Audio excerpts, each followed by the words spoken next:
بسم الله الرحمن الرحيم الحمد لله رب العالمين له النعمة وله الفضل وله الثناء الحسن وصلوات الله البر الرحيم والملائكة المقربين على سيدنا محمد أشرف المرسلين وحبيب رب العالمين وعلى جميع النبيين اللهم علمنا ما جهلنا وذكرنا ما نسينا وانفعنا بما علمتنا وزدنا علما وإنا نعوذ بك من حال أهل النار رب اشرح لي صدري ويسر لي أمري واحلل عقدة من لساني يفقه قولي آمين أما بعد الله تبارك وتعالى dit dans le Coran honoré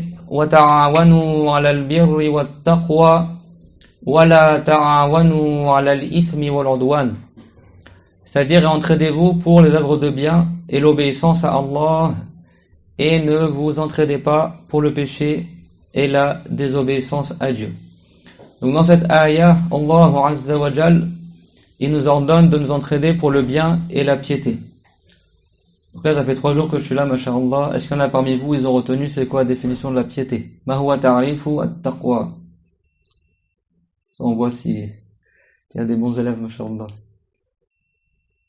Wa hasilu at-taqwa ijtinabun wa imtithal fi zahirin wa batinin bidha tunal. Donc c'est quoi la piété? Alors faire le bien, Cheikh Khairuddin Yarif. Le bien, ça peut être recommandé, ça peut être obligatoire. Al-khair anwar.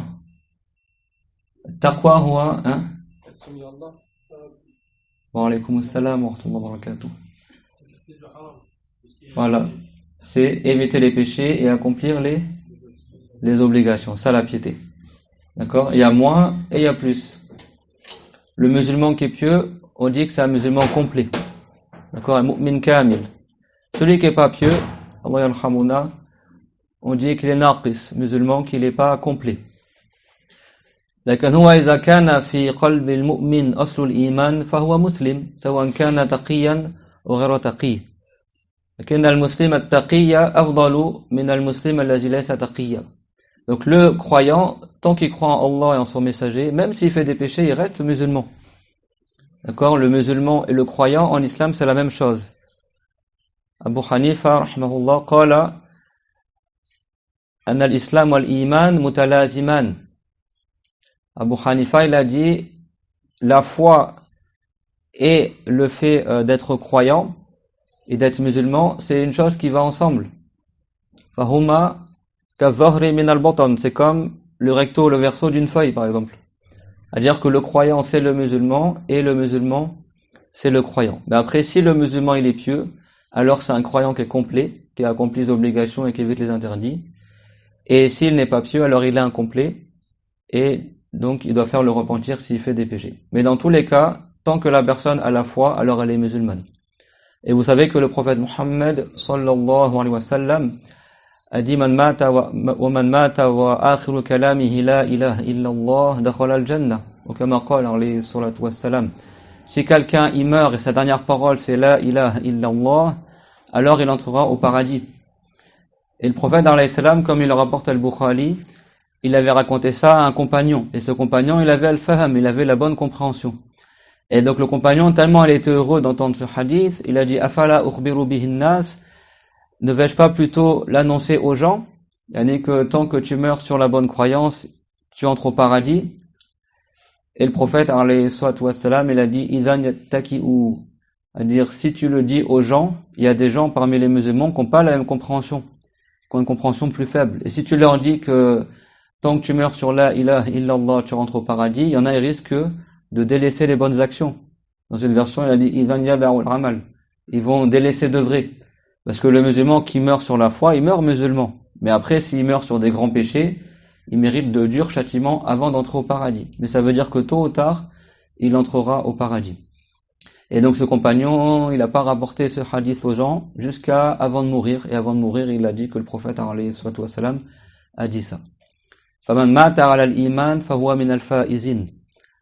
Mahma, donc si quelqu'un il meurt sur la foi, eh ben il est parmi les gagnants, quoi que la personne elle fasse comme péché, si il meurt sur la foi, alors il ira tôt ou tard au paradis. Mais Allah Ta'ala, il nous a ordonné de mourir musulmans, mais avant cela, il nous a ordonné également d'être pieux, c'est-à-dire d'accomplir les obligations et d'éviter les interdits, et il nous a également ordonné de nous entraider pour cela. وَتَعَاوَنُوا عَلَى الْبِرِّ وَالتَّقْوَى. Et entraidez-vous pour la piété et le bien. وَلَا تَعَاوَنُوا عَلَى الْإِثْمِ وَالْعُدْوَانِ. Et ne vous entraidez pas pour le péché et la désobéissance à Allah Azza wa Jal. Donc on fait une bonne intention lillahi ta'ala dans le fait de s'entraider dans le bien aujourd'hui inshallah, et on va parler de ce trésor qui est la croyance de l'islam, grâce à lequel on entre au paradis bi'idhnillahi tabaraka wa ta'ala. Allah Azza wa Jal yaqulu fil Qur'an al-Karim Ya ayyuhalladhina amanu ittaqullaha haqqa tuqatihi wa la tamutunna illa wa antum muslimun. Ô vous les gens, soyez véritablement pieux, c'est-à-dire accomplissez les obligations et évitez les interdits, et surtout ne mourrez qu'en étant musulmans. Et également Allah Ta'ala il dit wa'bud rabbaka hatta ya'tiyaka al-yaqin, et adore ton Seigneur jusqu'à que la certitude te vienne, c'est-à-dire jusqu'à que la mort te vienne. Donc Allah Ta'ala il a ordonné aux croyants de persévérer sur la foi, et il a donné dans le Coran la définition du croyant et du musulman. Allah Azza wa Jal dit Innamal mu'minuna alladhina amanu billahi wa rasulihi thumma lam yartabu. C'est-à-dire, certes, les croyants ne sont uniquement que ceux qui ont cru en Allah, en son messager, et qui n'ont pas douté. Innama bil-lughati al-arabiyya murakkibatun min kalimatayn inna lil-ithbat wa ma lin-nafi. هذا يقال له أداة حصر يعني تثبت المذكور وتنفي ما سواه فالله تعالى في هذه الآية أثبت صفة الإيمان لمن يتصف بالصفات التي ذكرت في الآية ونفى اسم الإيمان لغيرهم. Dans cette ayah, Dieu il a dit innama, ça veut dire que c'est un mot en arabe qui veut dire à la fois la confirmation et à la fois la négation. Ça veut dire que Allah Ta'ala il confirme le nom de croyant pour ceux qui sont mentionnés dans la ayah, et il nie le nom de croyant pour ceux qui ne correspondent pas à ce qui est décrit dans la ayah. Et dans la ayah,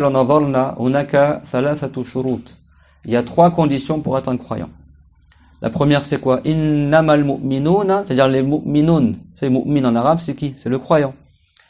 Ils sont que alladhina amanu billah, ceux qui ont cru en Allah, wa rasulihi, et en son messager, thumma lam yartabu ay lam yashukku. Al-iltiyab ma'nahu shak, et qui n'ont pas douté. C'est-à-dire que le croyant, il croit en Allah et il croit en son messager sans douter. لأن الإيمان هو التصديق الجازم الذي لا يخالطه شك. الإيمان هو التصديق بلا شك. Parce que l'iman dans la religion, la foi, c'est le fait de croire mais sans douter. C'est-à-dire que si quelqu'un il doute, il dit moi je sais pas s'il y a un jour dernier ou pas, mais bon au cas où je vais faire l'islam, comme ça si jamais ça existe vraiment le jour dernier, je serai sauvé soi-disant. Lui il n'est pas croyant. Pourquoi il n'est pas croyant, les enfants? Est-ce que lui il a cru sans douter? C'est quoi le doute? Vous savez c'est quoi le doute? C'est quand t'es pas sûr, d'accord? Peut-être c'est comme ça, peut-être c'est comme ça. La foi c'est pas ça. Nous les musulmans c'est pas on dit peut-être Dieu il existe vraiment, ou peut-être Mohammed c'est un prophète, peut-être c'est pas un prophète. Non, le croyant il croit sans douter. Donc l'islam c'est de croire en Allah, et croire en Allah c'est connaître Allah Azza wa Jalla. L'imanu billahi Azza wa Jalla يتضمن المعرفة لأن الذي لا يعرف ربه كيف يعبده. أليس الغزالي رحمه الله قال ولا تصح العبادة إلا بعد معرفة المعبود. Al-Ghazali, il a dit l'adoration n'est valable qu'après avoir connu le Créateur. Si quelqu'un il connaît pas une chose, comment il va croire en cette chose-là? Est-ce que vous croyez en Al-Kawthar par exemple? C'est quoi Al-Kawthar? C'est quoi Al-Kawthar? Vous restez sur Al-Kawthar, la plus courte sourate du Coran. Tout le Coran il est grand. On dit pas les petites sourates par exemple, mais on dit les courtes sourates. Kawthar c'est la plus courte sourate du Coran. C'est quoi Al-Kawthar? Ibn Abbas qala al-khair al-kathir. Si quelqu'un il sait pas c'est quoi al-Kawthar, bon, on sait c'est marqué dans le Coran, mais comment tu vas dire je crois à al-Kawthar, je ne sais pas ce que c'est. Kawthar, c'est une rivière au paradis qui a été donnée au prophète Mohammed alayhi salatu wassalam. Inna a'tainaka al-Kawthar. Certes, nous avons donné al-Kawthar. Al-Kawthar, c'est une rivière du paradis et qui sort du paradis par deux gouttières et qui se déverse dans un bassin à l'entrée du paradis. Et c'est de ce bassin-là que les musulmans de la communauté du prophète Mohammed sallallahu alayhi wa sallam boiront avant d'entrer au paradis. Al-Hawd. Et ça, c'est parmi les choses de la foi qu'il a un devoir de croire.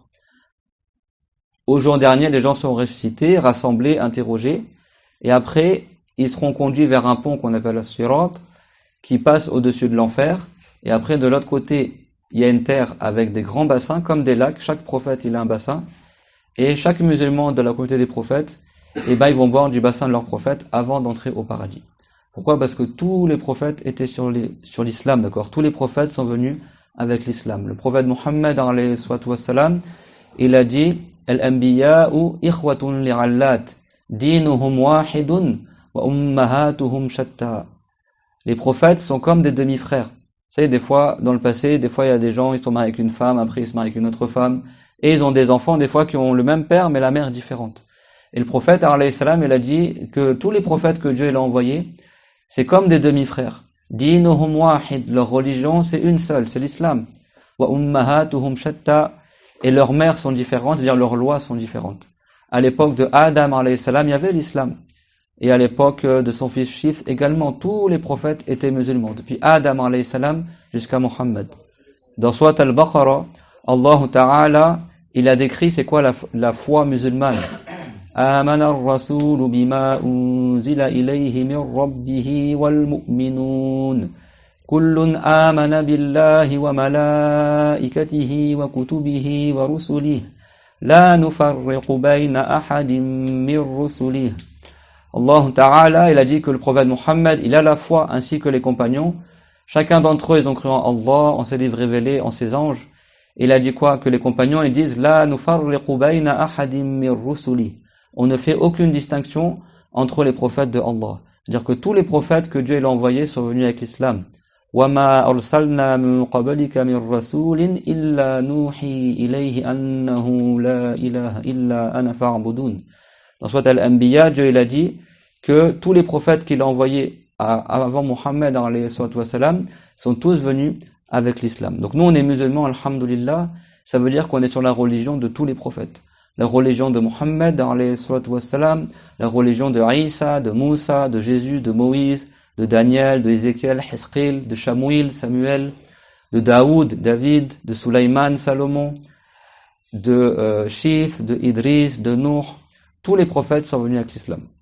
L'islam, c'est pas une religion qui a été inventée par les hommes.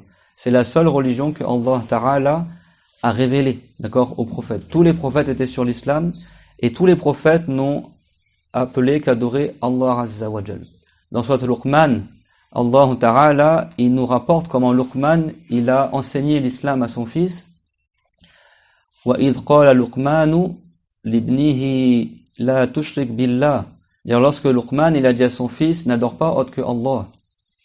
Inna shirka la zulmun azim. Certes, le shirk, c'est une injustice éminente. Vous savez c'est quoi le shirk? C'est le fait d'adorer autre que Allah Azza wa Jal. Si quelqu'un il adore le soleil ou la lune ou un être humain, lui on dit qu'il fait le shirk. Ou alors si quelqu'un il attribue à une créature une des caractéristiques du créateur. Si quelqu'un il dit par exemple, comme certains ignorants à notre époque, ils disent que le prophète Mohammed alayhi salatu wassalam, il sait tout ce que Dieu il sait. Ça c'est du shirk. Ou si quelqu'un il dit que le prophète ou n'importe qui il est tout puissant sur toute chose, ou alors il sait tout dans l'absolu. Allah Ta'ala tamaddaha fil Qur'an al-Karim faqala subhanahu wa huwa bi kulli shay'in alim. Ça veut dire c'est lui qui sait tout. Wa huwa ala kulli shay'in qadir. C'est-à-dire c'est que Allah qui est sur toute chose tout puissant. Donc Allah Ta'ala, il nous a fait savoir que la croyance de l'islam c'est le tawhid. Qul huwa Allahu ahad. C'est-à-dire Dieu il est unique. C'est-à-dire que Dieu n'a pas d'associé. La sharika lahu ay la mathila lahu. Et ça c'est la base de l'islam. Haza asluddin. Et le fait d'adorer autre que Allah, ça c'est le pire des péchés. C'est le péché que si la personne il meurt chargé de ce péché-là, alors Allah le pardonnera pas. Qu'est-ce qu'on a dit au début du cours? que si un musulman il fait des péchés, il est pas pieux. Mais s'il meurt sur la ilaha illallah, tôt ou tard il entrera au paradis. Parce qu'il meurt sur la foi. Même s'il y en a, il va être châtié avant d'entrer au paradis. Mais si quelqu'un il meurt sur autre que la ilaha illallah, c'est-à-dire qu'il meurt en adorant autre que Allah Azza wa Jal, et ben Allah Ta'ala dans Surat An-Nisa, il a dit Inna Allah la yaghfiru an yushraka bihi wa yaghfiru ma duna dhalika liman yasha. Certes, Allah ne pardonne pas qu'on fasse du shirk. C'est quoi le shirk donc? C'est d'adorer autre que Allah. Ou alors de donner à une créature un des attributs de Allah. Ça, si quelqu'un il meurt sur ça, Dieu lui pardonnera pas. Et il pardonne ce qui est moins que cela à qui il veut. Si quelqu'un il est musulman, tant qu'il a fait moins que le shirk, c'est possible que Dieu lui pardonne. Tout comme également c'est possible que Dieu lui pardonne pas si la personne n'a pas fait le repentir. C'est clair pour tout le monde ça? Donc croire en Allah, ça veut dire connaître Allah. Et connaître Allah, ça veut pas dire qu'on peut imaginer Allah, parce que personne ne peut imaginer Allah. Nos imaginations, elles sont créées, et Dieu il n'est pas créé. Donc quelque chose qui est créé ne peut pas imaginer celui qui est incréé. Allah Azza wa Jal dit dans le Coran honoré wa anna ila rabbikal muntaha. Et il y avait un grand compagnon qui s'appelle Ubay ibn Karm, qui était parmi les compagnons qui restaient le mieux le Coran. Il a dit ilayhi yantahi fikru man tafakkara, à dire à Dieu s'arrêtent les imaginations. Et ça, tous les savants du salaf, ils ont dit ça également. At-Tahawi, qui est un grand savant du salaf, il a dit la tablughu al-awham wa la tudriku al-afham wa la yushbihu al-anam, c'est-à-dire que Allah, il n'est pas atteint par les imaginations. Et le prophète Mohammed alayhi salam a dit ça également. La fikrata fir rabb, on n'imagine pas le créateur. Donc tout ce qu'on imagine dans notre cœur, ce n'est pas Allah Azza wa Jal. Et ça, c'est une règle très importante qui te sauve du shirk. Parce que le musulman, il sait que Allah a créé toute chose, et celui qui a créé toute chose, alors il ne ressemble à aucune chose de ce qu'il a créé. Allah Azza wa Jal a créé la lumière, donc il ne ressemble pas à la lumière. Allah Ta'ala a créé les animaux, donc il ne ressemble pas aux animaux. Allah Ta'ala a créé les anges, donc il ne ressemble pas aux anges. Allah, on ne peut pas l'imaginer. Ça, c'est la base de la croyance de l'islam. Donc si des fois le shaitan, il va te mettre un west-west, quand tu entends des choses, des textes, chacun il voudrait imaginer Allah, toi tu dis, Dieu ne ressemble pas à ce qu'il a créé. Et ça, c'est marqué dans plusieurs ayats de Coran. فَلَا تَضْرِبُوا لِلَّهِ الْأَمْثَالِ لَيْسَ كَمِثْلِهِ شَيْءٍ وَلَمْ يَكُنْ لَهُ كُفُوًا أَحَدٍ. Beaucoup de ayats que vous connaissez. Et ça, c'est la base de l'islam. Sauf que, il faut savoir que la langue arabe, elle est vaste.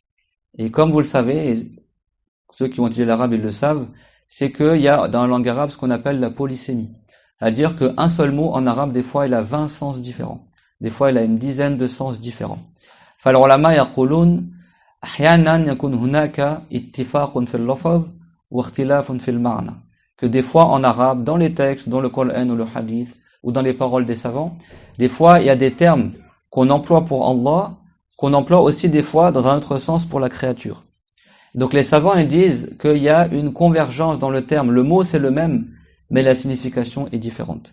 Et ça, je m'adresse à vous parce que je pense, alors je sais que beaucoup parmi vous ils parlent l'arabe, masha'Allah, mais je pense aussi que beaucoup, peut-être la plupart parmi vous, ils ne comprennent pas l'arabe et ils parlent le français. Et malheureusement, des fois, quand tu vas à la mosquée ou dans les livres ou des fois sur internet, etc., les gens ils veulent traduire des paroles en arabe en français. Et quand tu traduis en français, il faut bien choisir les mots que tu emploies. Parce que l'arabe du Coran, c'est pas l'arabe que les gens ils parlent usuellement aujourd'hui. Et également, en langue arabe littéraire, un seul mot, des fois, il a une dizaine, voire une vingtaine de sens différents. Et il y a même un phénomène linguistique en arabe qu'on appelle al-adbad, c'est-à-dire que des fois, un mot en arabe, il a un sens et son contraire. C'est-à-dire que des fois, tu as un mot, par exemple le mot quru en arabe, thalathat quru, Allah Ta'ala, dans le Coran, c'était ce mot-là. Quru en arabe, ça veut dire les menstrues, quand la femme elle est indisposée, et ça veut dire aussi quand la femme elle n'a pas les menstrues. C'est-à-dire que ça veut dire une chose et son contraire. Par exemple, al-naqir en arabe, ça veut dire l'eau qui est bonne à boire, et ça veut dire aussi le poison. Par exemple, en arabe, salim, en arabe, ça veut dire quelqu'un qui est en bonne santé, et ça veut dire aussi celui qui a été empoisonné par le scorpion. Donc, c'est pour ça que traduire l'arabe, c'est pas quelque chose qui est facile, surtout si quelqu'un n'a pas appris la religion. Et ça, c'est une règle d'or que je vous dis, gardez-la dans vos cœurs, les enfants, c'est que quand on parle de Allah, les mots n'ont pas les mêmes sens que quand on parle des créatures de Allah. Quand on dit que Allah, il voit tout, c'est pas comme nous, on voit. Quand on dit que Allah, il entend, c'est pas comme nous, on entend. Quand on dit que Allah est vivant, c'est pas comme nous, on est vivant. Nous, pour vivre, il faut qu'on ait une âme dans le corps. Si notre âme, elle sort du corps, on meurt. Pour voir, il faut qu'on ait des yeux, il faut qu'il y ait de la lumière, des fois il faut des lunettes. Dieu, il voit pas comme cela, il ne vit pas comme cela. D'accord? Toujours on garde à l'esprit la règle que Allah, on ne peut pas l'imaginer et que rien ne lui ressemble. Le créateur des humains ne ressemble pas à l'être humain. Donc si tu entends des mots qu'on emploie à la fois pour la créature et à la fois pour le créateur, qu'est-ce qu'on cite comme règle? On dit c'est le même mot, mais la signification est différente. وَنَفْسَ الْقَاعِدَةِ فِي أَسْمَاءِ اللَّهِ تَعَالَى. Et c'est la même règle pour les noms de Allah Azza wa Jal. Parce que moi, j'ai appris dans les pays du Sham, bifadlillahi ta'ala, j'ai appris tout en arabe. Et maintenant que je suis en France depuis 10 ans, des fois je vois dans certaines khutbahs ou certains livres, etc., des fois ils veulent traduire par exemple les noms de Allah, ou traduire des hadiths, ou des ayats. Et souvent c'est la catastrophe. Pourquoi c'est la catastrophe? Parce que souvent les gens qui traduisent, des fois, ils n'ont pas appris l'arabe littéraire, mais traduisent selon l'arabe usuel qu'on parle habituellement. Et pour traduire, c'est pas suffisant de comprendre l'arabe, il faut que tu aies appris le tawhid, que tu aies appris la religion, les tafsirs, tout ça, pour comprendre qu'est-ce qu'il visait. Allah Ta'ala, il a 99 noms, et il a plus de noms encore que cela. Il a des noms aussi en araméen, en hébreu, et des noms dans le hadith, et des noms qui ne sont pas cités dans le hadith et dans le Coran. Et les noms de Allah, c'est la même règle que ce qu'on sait tout à l'heure. C'est-à-dire que vous savez que la plupart des noms de Allah, on peut les employer aussi pour la créature, mais dans un autre sens. Pas dans le même sens que pour Allah. Allah, on l'appelle As-Salam. Et tu peux dire quelqu'un Salam. Allah, on l'appelle Kabir. Tu peux dire quelqu'un il est Kabir. Allah, on l'appelle Alim. Tu peux dire quelqu'un il est Alim. Allah, on l'appelle Raouf, on l'appelle Rahim. Et dans le Coran, Dieu l'a nommé le prophète Muhammad alayhi salam Bil mu'minina Raoufur Rahim. Que le prophète alayhi salam est Raouf et Rahim envers les croyants. Ça veut dire quoi? Ça veut dire que c'est le même mot, mais la signification est différente quand on parle de Allah et quand on parle des créatures. Rahimakumullah. Quelqu'un éternue, on fait le tashmit, quand il dit Alhamdulillah, on dit Yarhamukallah, et après lui répond Yahdikumullah wa yuslih balakum. C'est que même les gens du livre, ils faisaient exprès d'éternuer devant le prophète, alayhi salam, pour que le prophète dise Rahimakallah. Et le prophète, il disait pas Rahimakallah, il disait Yahdikumullah wa yuslih balakum. Rahma en arabe, ça veut dire la miséricorde. Et la miséricorde, ça veut dire le fait que Dieu, il a pour volonté d'accorder du bien. Et le bien, c'est soit un bien de la dunya, ou soit un bien de l'au-delà. Et donc, si un non-musulman, le prophète, il dit Rahimakallah, ça veut dire que Dieu te donne du bien dans cette dunya. Il y a la santé, l'argent, etc. Mais pour les croyants, la miséricorde, la plus grande, elle sera dans l'au-delà. Allah Azza wa Jal dit Wa rahmati wasi'at kulla shay'.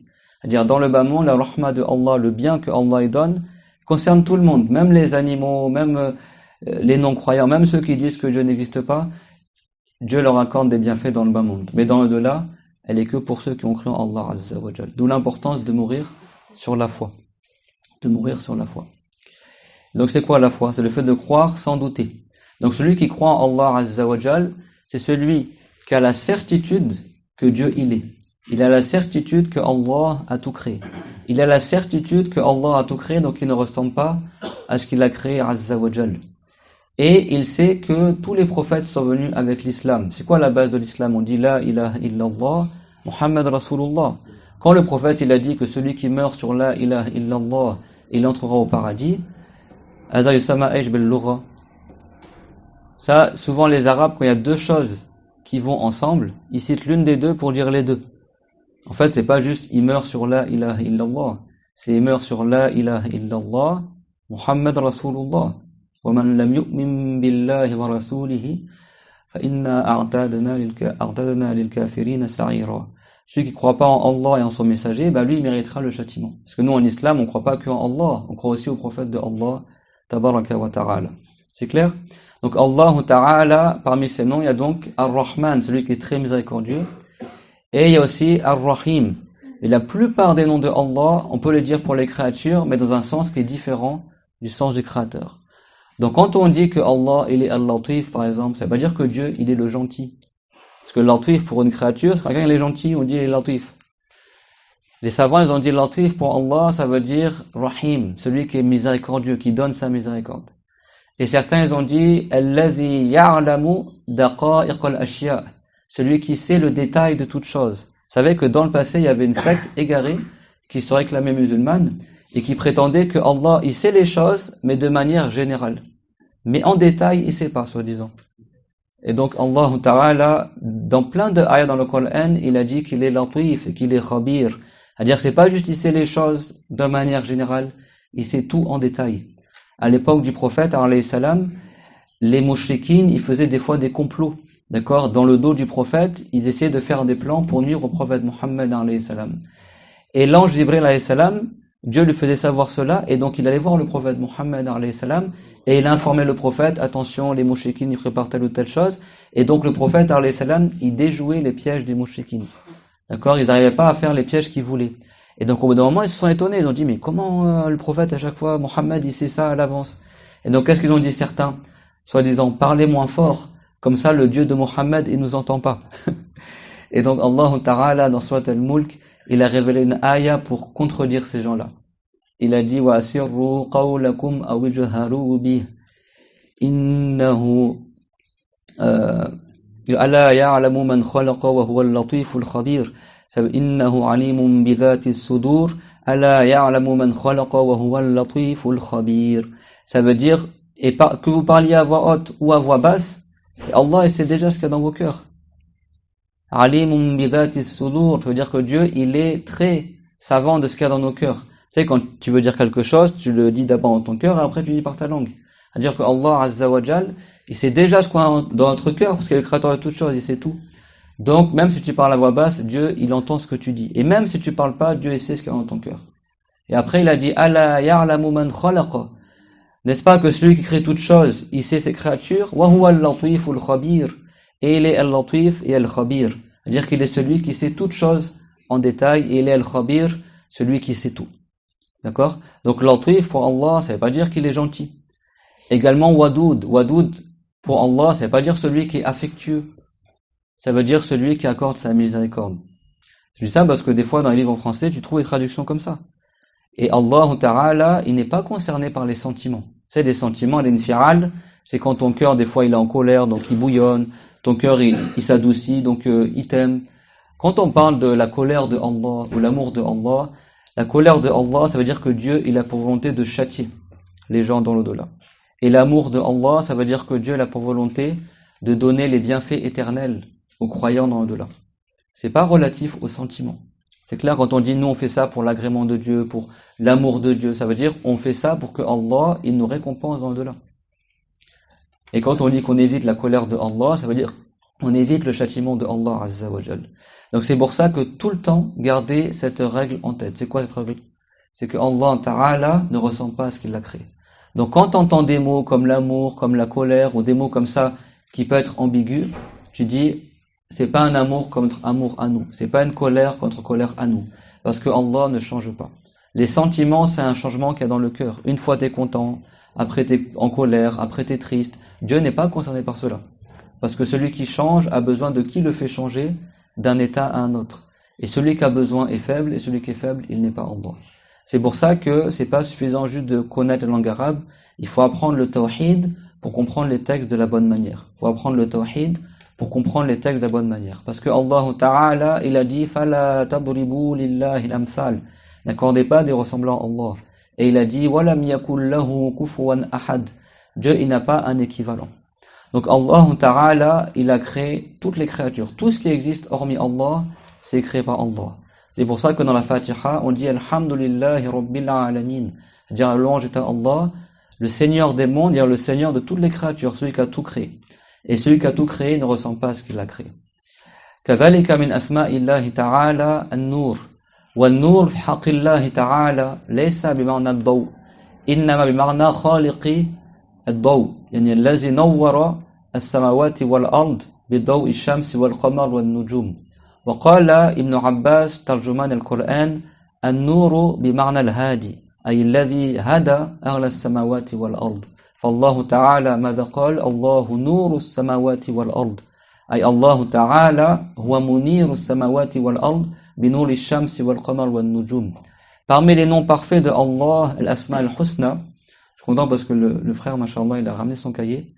Et c'est important, quand on prend un cours, de aussi écrire ce qu'on peut. Même si on n'arrive pas à tout écrire. Vous savez que Omar ibn al-Khattab, c'est qui Omar ibn al-Khattab? Vous connaissez les enfants? Comme vous apprenez la sira, vous avez déjà entendu parler de Omar. C'est qui Omar ibn al-Khattab? Vous savez c'est qui? Omar. Non? Vous n'avez pas appris des compagnons? C'est le deuxième meilleur saint de toute l'humanité. Et c'est parmi les compagnons du prophète, les salatu wassalam. Omar, qui était très fort dans la religion. Beaucoup de gens le craignaient. Lui, il a dit quoi? Il a dit qayyidul ilma bil kitab. Ça veut dire conserver la science, attacher la science en l'écrivant. Et même l'imam al-Shafi'i, rahimahullah, il a dit al-ilmu saydun wal kitabatu qayduha. Il a dit la science c'est comme un gibier que tu chasses.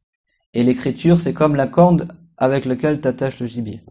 Et il a dit si tu chasses une gazelle, tu vas pas après la laisser s'enfuir. C'est-à-dire que si tu as la science qui t'est donnée et que tu l'écris pas, peut-être tu vas oublier dans une semaine ou 3 semaines ou demain ou après-demain. Et si tu as écrit, tu relis ce que tu as écrit et tu te rappelles. D'accord? Donc qu'est-ce qu'on peut noter aujourd'hui? Qu'est-ce qu'on a vu aujourd'hui comme règle importante? Que Dieu ne ressent pas ce qu'il a créé, qu'on peut pas l'imaginer, et on a dit quoi? Que les mots quand on parle de Allah n'ont pas le même sens quand on parle des créatures. Même si des fois c'est le même mot pour Allah et la créature, mais ce n'est pas le même sens. D'accord?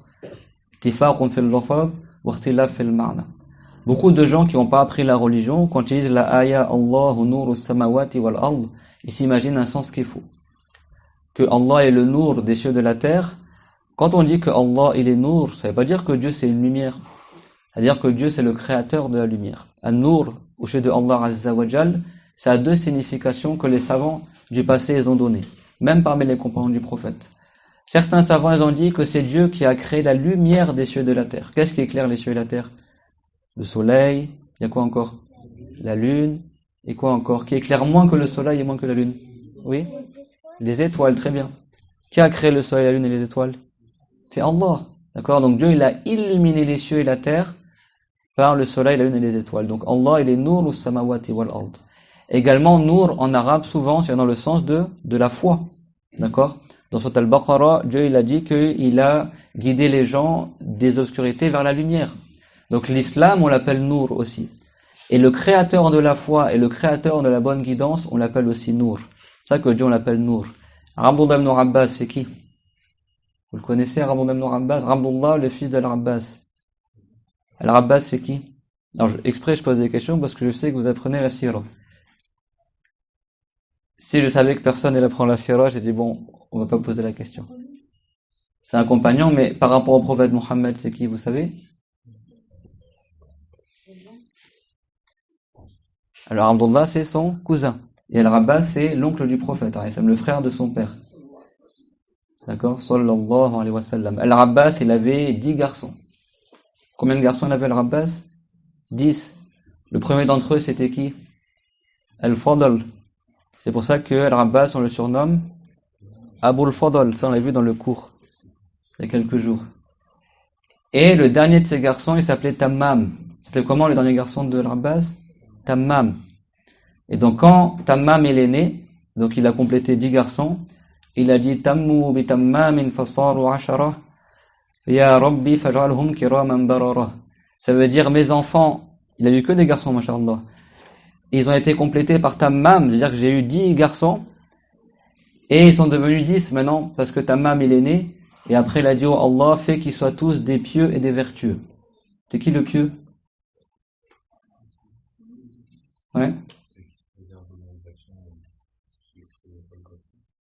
Alors, quand vous dites mauvaises et bonnes actions, sachez qu'en islam, le mal, c'est soit le péché, soit le détestable. Al-haram ou al-makruh, les deux on appelle mauvaises actions. Et les bonnes actions, c'est soit l'obligatoire ou le recommandé. C'est pour ça que la piété, c'est pas d'éviter tout ce qui est mauvais et de faire tout ce qui est bien. C'est juste d'accomplir ce qui est obligatoire et d'éviter ce qui est interdit. Ceux qui font fiqh ou font les cours de fiqh, et les savants disent quoi? Al-ahkam khamsa. Il y a 5 jugements dans la religion. C'est quoi les 5 jugements? Obligatoire. Donc qu'est-ce qu'on dit obligatoire? Pas le wajib, l'interdit, le recommandé, le détestable et le mubah. Qui c'est qui a déjà entendu ça? Ça c'est les 5 jugements. Quand tu apprends la prière, quand tu apprends le wudu, quand tu apprends les choses de la religion, tu apprends qu'est-ce qui est obligatoire, qu'est-ce qui est interdit, qu'est-ce qui est recommandé. C'est clair, la piété, c'est d'accomplir les obligations et d'éviter les interdits. Et parmi les 10 garçons de Al-Abbas, il y avait un qui s'appelait Abdullah. Abdullah, à l'époque du prophète, il était tout petit. Et il dormait souvent chez sa tante Maïmouna, qui était l'épouse du prophète, alayhi salatu wassalam. Et une fois, le prophète qui dormait chez Maïmouna, il s'est levé la nuit pour faire la prière, comme il rapporte Al-Bukhari dans son Sahih. Et quand le prophète s'est réveillé la nuit, Ibn Abbas, qui était encore un petit, s'est réveillé. Et le prophète, il a dit, Man ya'tini bil wudu, qui c'est qui me ramène l'eau pour le wudu? Et Abdullah, qui était encore un petit enfant comme vous, il s'est levé et il a ramené l'eau pour que le prophète fasse le wudu. Et tellement ça a touché le prophète, vous savez qu'en islam, on donne cours aussi aux enfants. Je suis très content qu'il y ait des enfants, mashallah. Et le prophète, il enseignait même aux enfants. Et quand il a vu que son cousin, qui n'était pas encore pubère, qui était petit, peut-être qu'il avait 8-9 ans, vous avez quel âge vous les enfants? 10, 11, il est presque pubère. 8 ans, mais l'âge à peu près des frères qui sont là, mashallah. Et ben, il est arrivé comme ça petit, il a ramené le wudu, et le prophète, alayhi salam, l'eau du wudu, et le prophète, il l'a serré dans ses bras, et il a dit, Allahumma alimhu al-hikmata wa ta'wil al-kitab. Oh Allah, enseigne-lui la science, la hikma, la sagesse, et l'interprétation du livre. Et Allah Ta'ala, il a exaucé l'invocation du prophète, alayhi salam, et donc Abdullah ibn Abbas, c'est devenu parmi les compagnons du prophète, parmi ceux qui connaissaient le mieux l'explication du Coran. Il connaissait l'explication de toutes les ayats du Coran. Masha'Allah, c'était un grand savant, et on le surnommait Habrul Ummah, c'est-à-dire le savant de la communauté. Et bien ce grand compagnon du prophète, alayhi salam, en expliquant la ayah Allahu nuru samawati wal ard, il a dit, ça veut dire que Allah, il est Hadi, Al-Hadi. Vous connaissez ce nom, Al-Hadi? Il y a des frères qui s'appellent Abdul Hadi. Al-Hadi, ça veut dire quoi en arabe? Celui qui guide, d'accord? Et donc, An-Nur pour Allah, ça veut dire aussi Al-Hadi, celui qui guide. Pourquoi? Parce que l'islam, on l'appelle aussi la lumière, d'accord? La lumière de la foi. Vous avez compris? Mais si quelqu'un n'a pas appris la religion, et il comprend un peu l'arabe, qu'est-ce qu'il va s'imaginer? Allahu nuru samawati wal ard, dire que Dieu c'est la lumière des cieux et de la terre. Alors, on a même des fois, qu'est-ce qu'ils font? Ils font des tableaux, ils mettent le nom Allah avec des rayons comme ça, puis ils mettent Allahu nuru samawati wal ard. Ça peut induire les gens en erreur. Donc, An-Nur pour Allah, ça veut dire quoi? C'est qui a retenu les deux significations? Celui qui a créé la lumière, et ça peut vouloir dire quoi aussi? Non, pas l'islam. Celui qui a créé l'islam, d'accord? Celui qui a créé la bonne guidance. Parce que Dieu, on va pas dire que c'est l'islam, d'accord? L'islam, c'est de la religion. C'est clair pour tout le monde? Donc, celui qui a créé l'islam, la foi dans le cœur. Alors, pourquoi il a dit celui qui a créé la lumière, la foi dans les cieux et dans la terre? Il y a qui dans les cieux? Dans les cieux, il y a qui? Il y a les anges. Et tous les anges sont des musulmans. Et sur terre, il y a les prophètes, et il y a des pieux, il y a des musulmans parmi les humains, et les djinns. Et Allah a créé le ciel. Et comme Dieu a créé le ciel, donc il était avant le ciel. Et Allah, il a créé la terre. Donc comme Dieu il a créé la terre, il était avant la terre. Et avant que Allah Ta'ala ne crée la terre et les cieux, eh ben Dieu, il était ni sur terre, ni dans le ciel. Parce que Allah Ta'ala, on peut pas l'imaginer, et il n'est pas un volume. D'accord? Laysa hajman, laysa jisman. Allah Ta'ala, khalaqa as-samawati wal ard. Fakana mawjudan qabla as-samawati wal ard.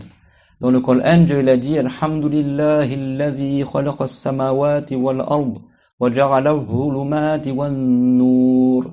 La louange est à Allah, celui qui a créé les cieux et la terre. Et vous savez que les cieux et la terre sont des corps qui sont durs. D'accord? La terre, on peut la toucher avec la main, on peut la saisir. Et après, il a dit wa ja'ala adh-dhulumati wan nur. Et il a créé les dhulumat et an-nur. C'est-à-dire quoi les dhulumat? Les obscurités. Et An-Nur, ici, ça veut dire quoi? La lumière, d'accord? Donc le mot Nur, en arabe, il veut dire pour Allah, le créateur de la lumière ou le créateur de la foi. Et pour les créatures, An-Nur, ça veut dire quoi? La lumière. Ou alors, ça veut dire l'islam, d'accord? La foi, An-Nur. Donc dans le Coran, Dieu, il a dit qu'il a créé les cieux et la terre, et il a dit qu'il a créé les obscurités et la lumière. Est-ce que les obscurités et la lumière, on peut les prendre par la main? Est-ce que tu peux toucher la lumière, prendre un bout de la lumière? Non, ça t'échappe. Est-ce que l'obscurité, tu peux prendre un bout de l'obscurité avec ta main? Non, ce sont des corps qu'on ne peut pas palper, ce qu'on appelle latif en arabe, ils sont insaisissables. Et en revanche, la terre, c'est un corps qu'on dit kafif, c'est-à-dire que tu peux le toucher avec la main. Donc Allah Ta'ala, dans le Coran, il nous a enseigné qu'il a créé les volumes qui sont solides, qu'on peut toucher avec la main, comme la pierre, comme l'arbre, comme la terre, comme les cieux, comme le paradis, etc. Et également, il a créé les obscurités et la lumière, c'est-à-dire qu'il a créé les corps également qui sont insaisissables par la main. Comme quoi aussi, il y a quoi aussi comme volume que tu n'arrives pas à prendre avec la main? L'air, très bien. Il y a quoi encore? Donc il y a quoi les obscurités, par exemple la lumière? Alors un volume, ça veut dire quoi? Le corps, ça veut dire quoi dans le tawhid? C'est-à-dire tout ce qui a une hauteur, une largeur, une profondeur. Ça, en mathématiques, quand tu fais de la géométrie, tu as des volumes. Tu as le cube, tu as le pavé, etc. Est-ce qu'il y a une hauteur, une largeur et une profondeur? Est-ce que la lumière, elle a une hauteur, une largeur, une profondeur? Oui. C'est quand tu as mis la lumière chez toi, elle va pas éclairer toute la terre, ça va éclairer juste la chambre. Donc elle a une limite. D'accord? Et celui qui a une limite a besoin de qui lui a donné cette limite? Et celui qui a besoin est faible, et celui qui est faible n'est pas Dieu. Même l'obscurité, il a une limite. Quand le soleil se couche, après l'obscurité, il arrive. Et quand le soleil il se lève, l'obscurité il part. Donc même l'obscurité, il a une limite, ce qu'on appelle en arabe al-had. Et toutes les créatures qui sont des corps, elles ont une limite, c'est-à-dire qu'elles ont une hauteur, une largeur et une profondeur. Et donc Allah Ta'ala, il n'est pas comme nous. C'est-à-dire on ne dit pas que Allah il aurait une limite comme nous, une grande limite ou une petite limite. Dieu, il n'est pas un volume, on ne peut pas l'imaginer. Quand on dit Allahu Akbar, ça ne veut pas dire Dieu est grand par la taille, c'est un gros truc. Non. Allahu Akbar, ça veut dire que Allah, c'est le plus grand par le mérite. C'est le plus grand par sa science, par sa puissance. Wa akbaru kabirin, a'lamu min kulli alim. Wa huwa a'la qadaran min kulli shay. Allah Ta'ala est le plus haut en mérite, le plus élevé. D'accord? Celui qui mérite d'être adoré. C'est clair, tout le monde? Donc, il y a des corps qui sont solides. Comme quel corps, on a dit par exemple? Des volumes que tu peux toucher par la main. Ça, il y en a plein. On a dit la terre, par exemple. Il y a quoi encore? Le sable, la soubra, l'être humain, l'eau. Et il y a des volumes qu'on n'arrive pas à saisir par la main. C'est quoi comme volume, par exemple? La lumière, l'air, l'âme aussi, d'accord? Ar-ruh. Donc si Dieu a créé toutes ces choses-là, si Allah subhanahu wa ta'ala a créé ces volumes, alors il n'est pas comme ces volumes-là. C'est clair? L'islam c'est tout simple, c'est logique. D'accord? Dieu a créé la lumière, donc il n'est pas une lumière. Dieu a créé l'âme, donc il n'est pas une âme. Dieu a créé l'être humain, donc il n'est pas comme l'être humain. Et ça, tout ça, c'est tiré du Coran. Dieu il a dit Fala tadribu lillahi al-amthal. N'accordez pas des ressemblants à Allah. Et donc, comment on sait que l'islam c'est la vérité? C'est parce que c'est la seule religion au monde qui est conforme à la logique. C'est-à-dire que tout ce qui est dans la religion, c'est logique. Alors attention, al-aql laysa asl ad-din, al-asl huwa ash-shara'. لكن العقل السليم الذي يعقل بشكل جيد فعقله يشهد على صحة الدين. La base de la religion, c'est pas la logique. D'accord? Mais la base de la religion sont les textes. Qu'est-ce que Dieu l'a révélé au prophète Mohammed, le Coran et le Hadith. Mais tout ce qui est parvenu dans la religion, c'est conforme à la raison. Toute la sunna du prophète, tout ce que le prophète il a amené, c'est logique. N'est-ce pas? C'est logique. Quand tu réfléchis, tu vois que tout se tient. Même la croyance de l'islam, elle est logique. Et c'est comme ça qu'on sait que l'islam, c'est la vérité. D'accord? Nous, les musulmans, comment on sait que c'est la vérité? C'est quand on voit, par exemple, la religion des bouddhistes qui vont adorer des statues, ou ceux qui adorent le soleil, ou ceux qui adorent des êtres humains, qu'est-ce qu'on leur dit? On leur dit, mais toi, tu adores une chose qui est créée comme toi. Comment une créature serait-elle le créateur? Le soleil, il a une forme, il a une couleur, il a une limite. Donc il a besoin de qui lui a donné cette forme, cette couleur, cette limite? L'être humain, il a une taille, il a une forme, il a une limite. Donc il a besoin de qui lui a donné cette taille, cette forme et cette limite. Et celui qui a besoin, il est faible, et celui qui est faible, il n'est pas Allah Azza wa Jal. Dans le Coran, Dieu a dit Huwa Allahu al-Khaliqul Bari'ul Musawwir, Lahul Asma'ul Husna. Allah Ta'ala est le créateur, al-Khaliq, al-Bari, al-Musawwir. Ça veut dire celui qui crée les images. D'accord? Surah en arabe, c'est l'apparence, c'est l'image. Celui qui a créé les images, il n'a pas d'image. Si Dieu était un volume, il aurait une taille, une hauteur, une largeur, une profondeur, alors il aurait besoin de qui a choisi pour lui cette taille, cette hauteur, cette profondeur. Et celui qui a besoin, il est faible, et celui qui est faible, il n'est pas Dieu. Vous voyez comme c'est logique? Et dans le Coran, Dieu il nous a fait savoir que tout l'islam, il est logique. Dans Surat Yusuf, Allah tabaraka wa ta'ala, il dit Qul havihi sabili. Dis, voici mon chemin. C'est quoi le chemin du prophète? La sunna. Et la sunna fil lugha, ma'naha at-taliq. Kullu ma jaa bihi ar-rasul alayhi salam, yuqal lahu as-sunnah. أما السنة بمعنى المستحب الذي جاء معنا قبل المستحب هذا يعني تعبير حادث. La sunna à la base, aujourd'hui quand on dit une chose est sunna, ça veut dire quoi? Tu sais les frères des fois on dit c'est sunna de s'habiller en blanc, ou je fais une prière sunna, ou c'est sunna de faire beaucoup de zikr. Ça veut dire quoi quand on dit c'est sunna en général? C'est recommandé. Donc ça rentre dans les 5 jugements qu'on a dit tout à l'heure. Vous vous rappelez? C'est quoi les 5 jugements? Ça retenez-le, parce que dans le fiqh, toujours ça va revenir. Obligatoire, recommandé, interdit, déconseillé, et mubah. Mubah c'est indifférent. Donc tu le fais pas, c'est pareil.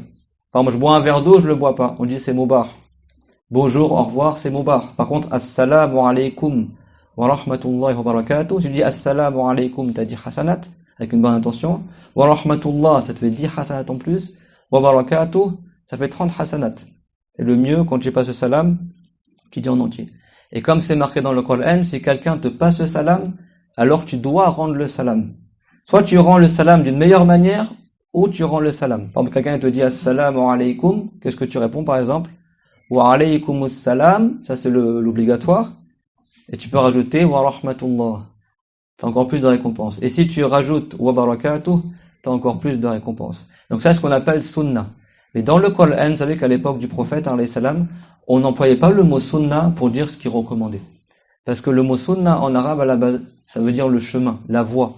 Donc en réalité, tout ce que le prophète il a amené dans la religion, on appelle ça la sunna du prophète. C'est clair? Tout ce que le prophète il a enseigné comme obligation, comme interdit, comme recommandé, comme jugement de la religion, on appelle ça quoi donc? La sunna du prophète. Et dans la science du hadith, la sunna ça veut dire le hadith. On dit le al-kitab wa sunna. Le livre et la sunna. Le livre c'est quoi? Le Coran. Et la sunna c'est le hadith. Et dans le fiqh, sunna ça veut dire les choses qui sont bien mais qui sont pas obligatoires. C'est-à-dire les choses que le prophète a demandé de faire, a ordonné de faire mais qui sont moins que l'obligation. On appelle ça sunna. Vous avez vu comment les mots en arabe ont plusieurs sens? Et en langue arabe, en fonction de la science que tu étudies, ici vous étudiez quoi? Le Coran, n'est-ce pas? Le fiqh et la sira.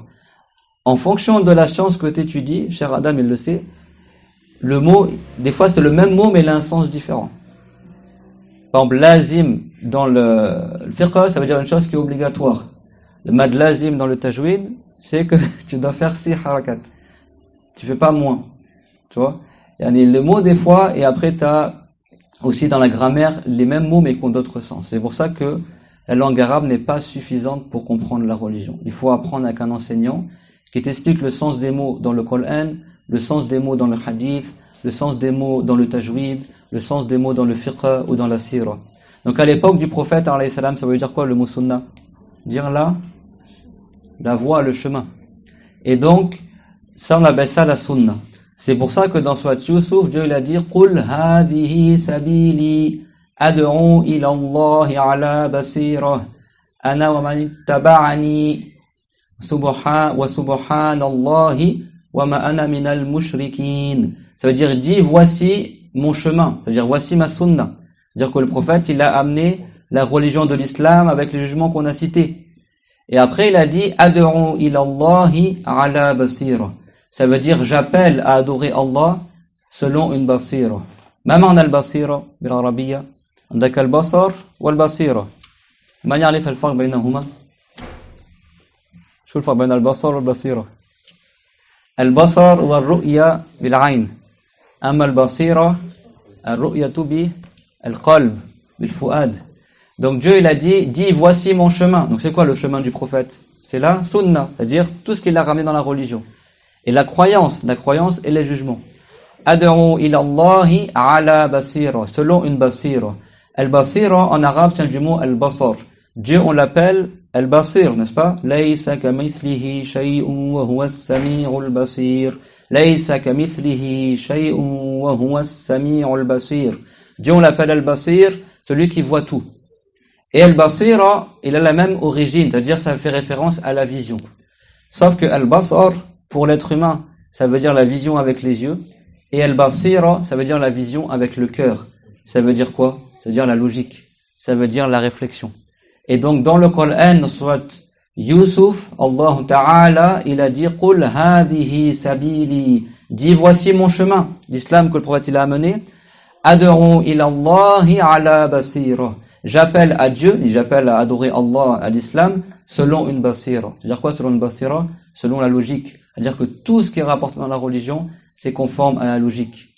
Et après, Allah Ta'ala, il a dit wa subhanallah. Ça veut dire Dieu n'a aucun défaut. D'accord? C'est-à-dire Dieu est loin de tout défaut. Et les défauts chez de Allah, ça veut dire tout ce qui nous caractérise nous comme les créatures. Toutes les caractéristiques des créatures, c'est des défauts pour Allah. Qu'est-ce qui nous caractérise par exemple? La couleur par exemple. La forme. Par exemple le fait qu'on soit fatigué. Le fait qu'on dorme, le fait qu'on change. Le fait qu'on soit quelque part. Le fait qu'on ait un début et qu'on ait une fin. Alors, des fois il y a des choses pour nous, ce ne sont pas des défauts. Mais tout ce qui caractérise l'être humain ou la créature, c'est un défaut pour le créateur.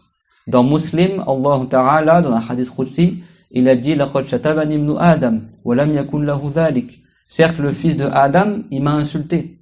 C'est celui qui insulte Allah, il n'est pas croyant, il n'est pas musulman. Et après, dans la suite du hadith, il a dit وَأَمَّا شَتْمُهُ إِيَّايَ قَوْلُهُ اتَّخَذَ الرَّحْمَنُ وَلَدًا وَاتَّخَذَ اللَّهُ وَلَدًا. C'est-à-dire, quant à l'insulte des non-croyants à mon égard, c'est qu'ils ont dit que Dieu, il a eu un fils. Pour nous, avoir un enfant, c'est bien, n'est-ce pas?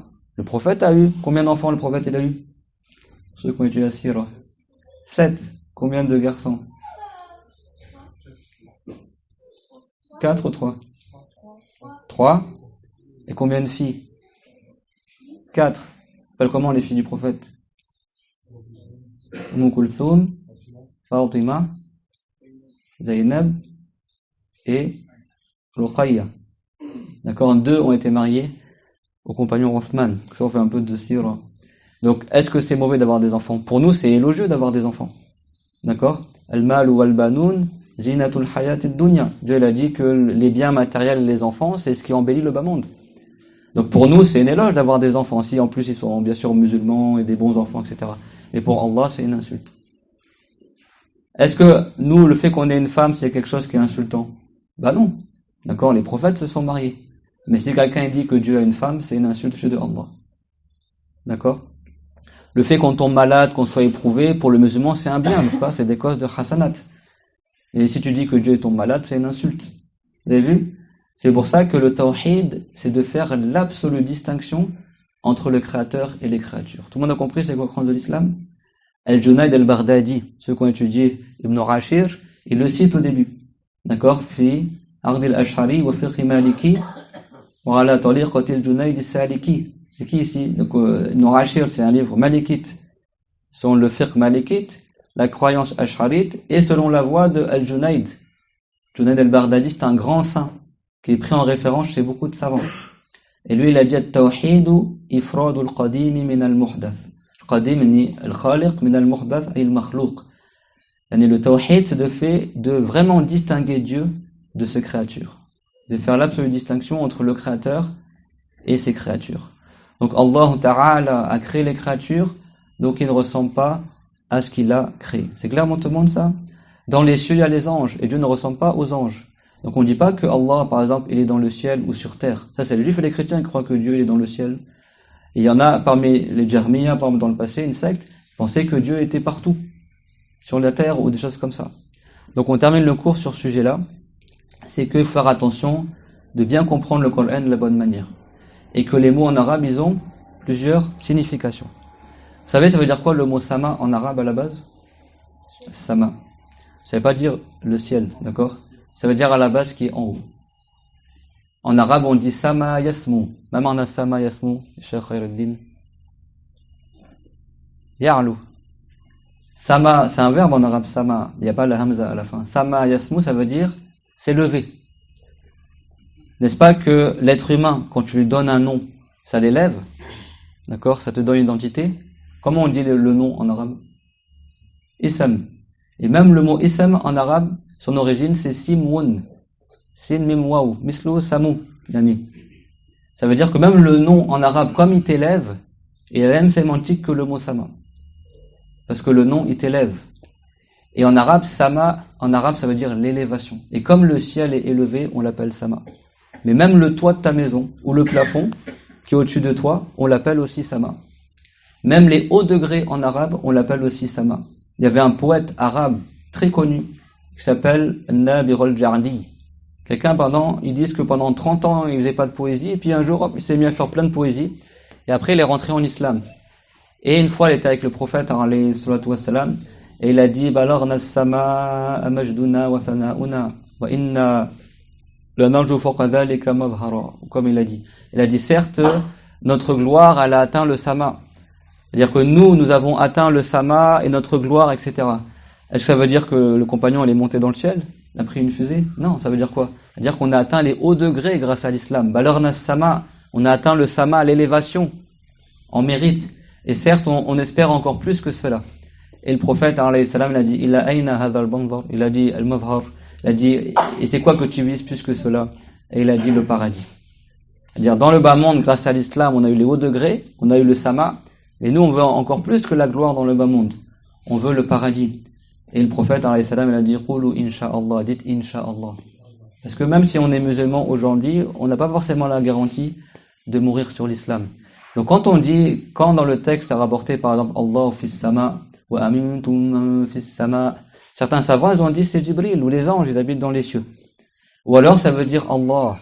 Mais Allah fis sama, ça veut dire quoi? Allah est dans le sumu et dans l'élévation. Parce que Dieu, il est le plus haut en mérite et en degré. Wa huwa al-qahiru fawqa ibadihi. Il est le tout-puissant au-dessus de ses esclaves. C'est-à-dire il est au-dessus par sa puissance.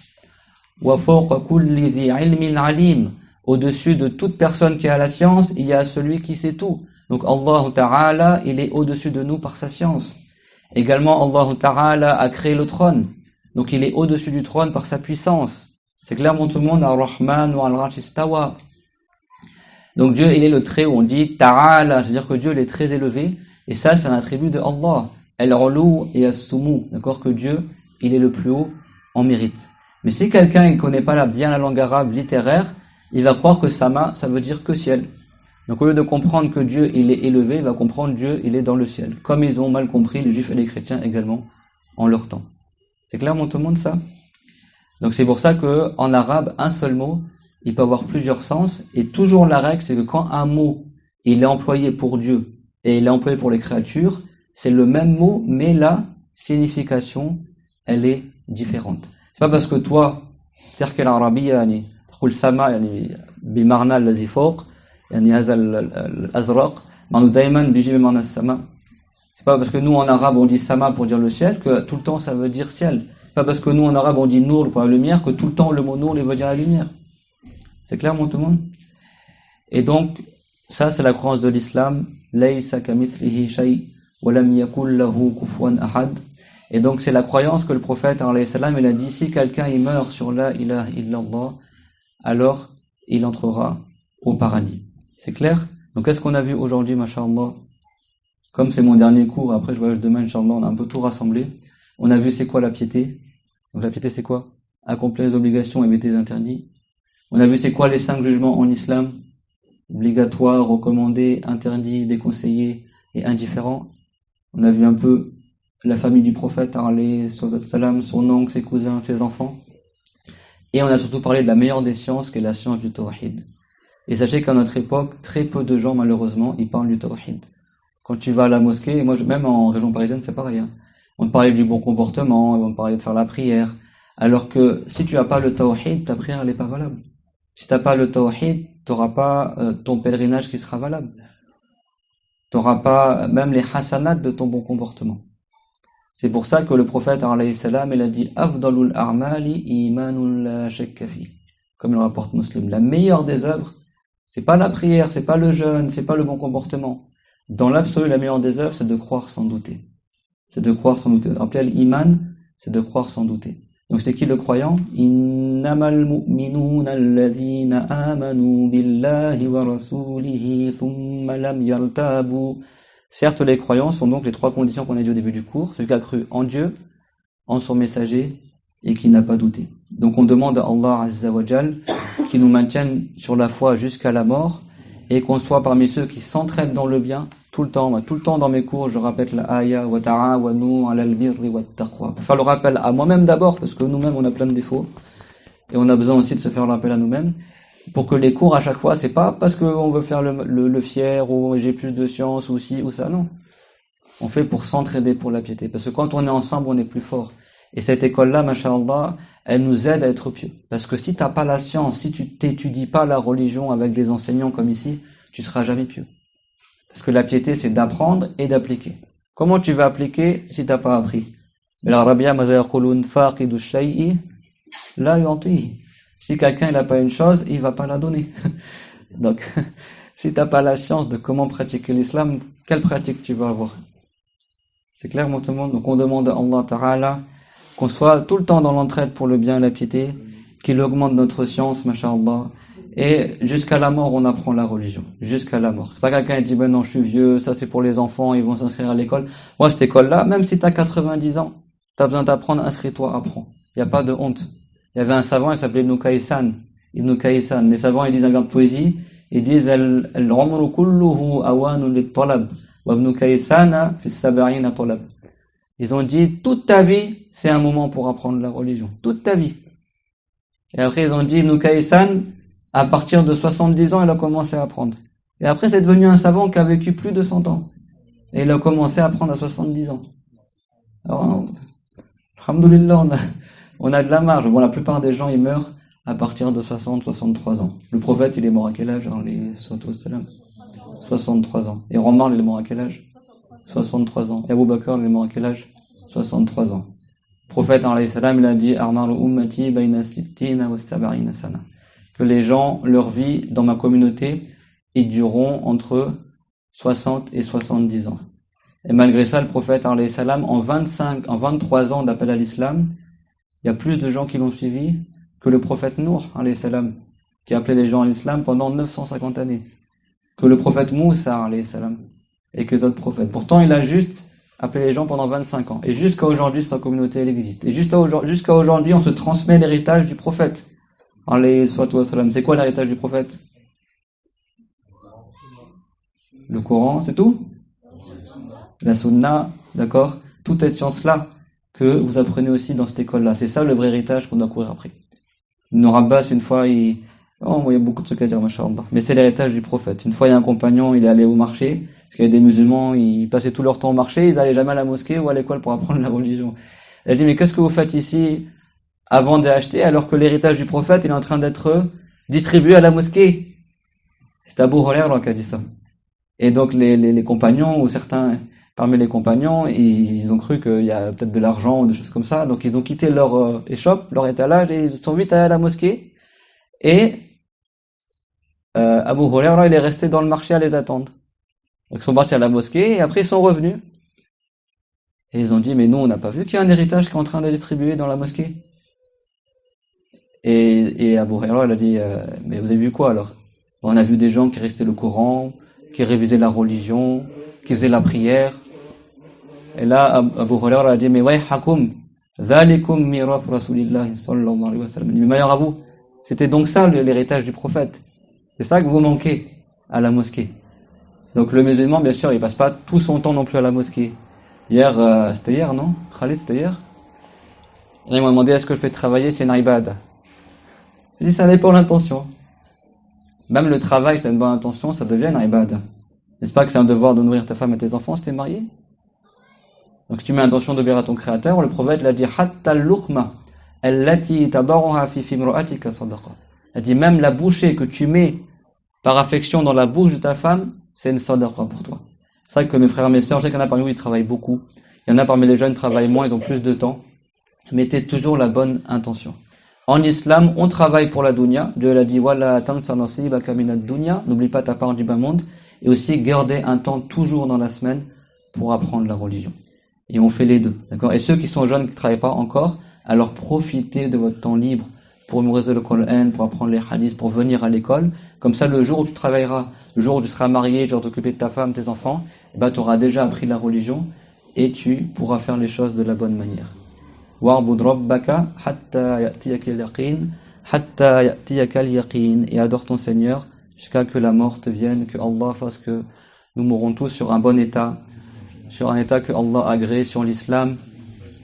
رَبَّنَا آتِنَا فِي الدُّنْيَا حَسَنَةً وَفِي الْآخِرَةِ حَسَنَةً وَقِنَا عَذَابَ النَّارِ رَبَّنَا لَا تُزِغْ قُلُوبَنَا بَعْدَ إِذْ هَدَيْتَنَا وهب لنا من لدنك رحمة إنك أنت الوهاب ربنا زدنا علما ربنا زدنا علما ربنا زدنا علما وتوفنا وأنت راض عنا وآت كل منا سؤله من الخير اللهم احينا على السنة ومتنا عليها واحشرنا عليها واجعلنا من حراسها وآخر دعوانا أن الحمد لله رب العالمين صلى الله وسلم على Muhammad أشرف المرسلين.